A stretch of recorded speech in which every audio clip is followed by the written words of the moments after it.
اللہم صلی علی محمد و آل محمد۔ السلام علیکم ورحمۃ اللہ وبرکاتہ۔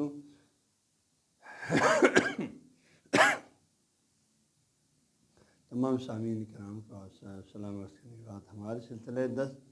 کتاب فقہ الاحد میں سے باب طہارت کے درس نمبر 46 ہے۔ اب اس کے بعد جو احکامات آئیں گے پانی کے حوالے سے تفصیلات آ رہے ہیں، کون سے پانی پاک ہے، کون سا پانی ناپاک ہے۔ ہاں جی، اس سلسلے میں جو ہے بسلسلہ بحث ہے۔ سب سے پہلے جو ہے صاف پانی کس کہا جاتا ہے؟ وہ پانی جو پاک بھی ہے، چیزوں کو پاک کرنے والی بھی ہے۔ اس حوالے سے شاہ سید علیہ رحمۃ فرماتے ہیں وہ امل میاہ، بہرحال پانی، میاہ ماء ان کی جمع ہے، میاہ بہرحال پانی، فکل ماء قراہ، ہر جو ہے تازہ پانی، آب قراہ تازہ پانی، جیسے ہم پیپ سے لیتے ہیں، نہر سے لیتے ہیں، صاف ستھرا تازہ کل ماء فکل ماء قراہ، ہر تازہ پانی، لم یتغیر لونہ، یہ تازہ پانی کی گویا کہ اس کی خصوصیات بیان کریں، ایسا پانی جس کا رنگ تبدیل نہیں ہوا، رنگ تغیر نہیں ہوا، رنگ چینج نہیں ہوا ہے، پانی کا جو نارمل رنگ ہے وہی رنگ ہے، واری ہو اور اس کا بو بھی چینج نہیں ہوا، پانی کا جو ہے اپنے ایک ٹیسٹ ہے، اس کا بو ہے، ہاں جی، اس کا بو بھی نارمل پانی کا، اس میں کوئی بدبو وغیرہ نہیں آ رہا ہے، اور طعم ہو اور اس کا جو ٹیسٹ ہے، مزہ ہے، وہ بھی پانی ہی کا ٹیسٹ ہے، جو نارمل پانی کا ٹیسٹ ہوتا ہے اسی کا ٹیسٹ ہے۔ اب یہ پانی جو صاف ستھرا ہے، ہاں جی، تازہ پانی، اس کا رنگ، بو اور مزہ چینج نہیں ہوا ہے، نارمل پانی کا ہے، اور یہ پانی اب فرق نہیں پڑتا، کانا جارین کانا، اب یہ پانی نہر کے سرحد میں چل رہا ہے، اور راکدن یا کہیں رکا ہوا ہے کسی تالاب وغیرہ میں، ولا یرا فیہ، اور نئی نظر نہیں آ رہا ہے اس پانی میں غیر طاہرین، کوئی ناپاک چیز بھی اس پانی میں ہمیں نظر نہیں آ رہا ہے، یعنی تالاب ہے، نہر ہے، اس میں کوئی ناپاک چیز بھی نظر نہیں آ رہا ہے، تو پھر یہ پانی جس کی تین، جن کو اوصاف ثلاثہ کہا جاتا ہے، پانی کے رنگ، بو اور مزہ بھی ٹھیک ہے،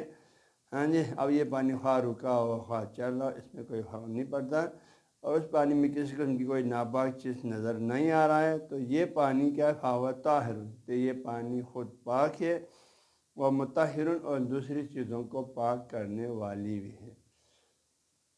ہاں جی، جس چیز کو بھی آپ پاک کرنے کے لیے استعمال کریں، اس پانی کی ذریعے سے آپ پاک ہوگا۔ فرماتے ولا ينظر الى قلۃ، اگر یہ پانی کم ہے تو اس کی کمی کی طرف نہیں دیکھا جائے گا، کم ہے تو کوئی مسئلہ نہیں ہے، اس پانی کی تین صفتیں صحیح ہیں، اور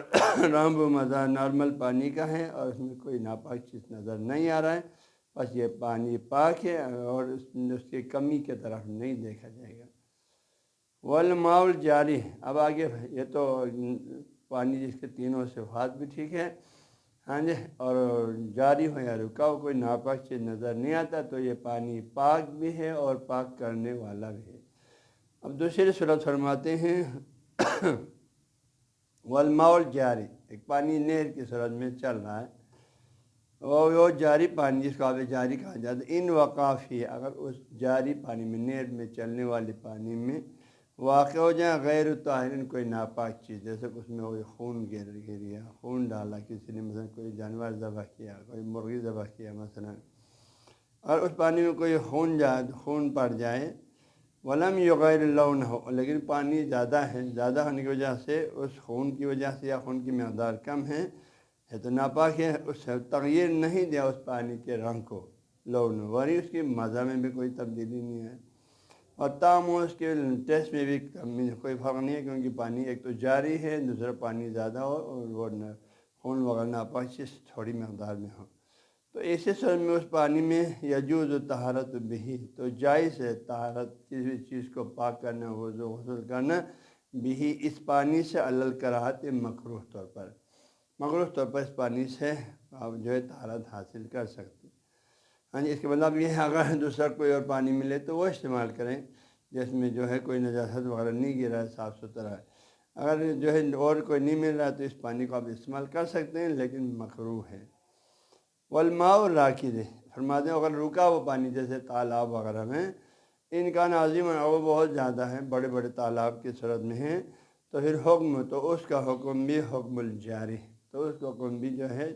آب جاری کا حکم یعنی چلتے ہوئے پانی کا حکم ہے، تو اس میں بھی اگر کوئی ناپاک چیز گر تو وہ پانی اگر کوئی ناپاک چیز نہیں گرا، صاف ستھرا رنگ و مزہ سب ٹھیک ہے، کوئی ناپاک چیز نظر نہیں ہے، تو یہ پانی پاک بھی ہے، پاک کرنے والا بھی، اگر جو وہ پانی رکا ہوا ہے تالاب کی صورت میں۔ لیکن اگر وہ پانی بہت زیادہ ہے، بڑے بڑے تالاب ہیں، اس میں کوئی ناپاک چیز گر گیا، جیسے تھوڑا سا خون گر گیا مثلا، لیکن اس کے رنگ و مزہ میں کوئی تبدیلی نہیں آیا، تو فرماتے ہیں اس کا استعمال مکروہ طور پر جائز ہے۔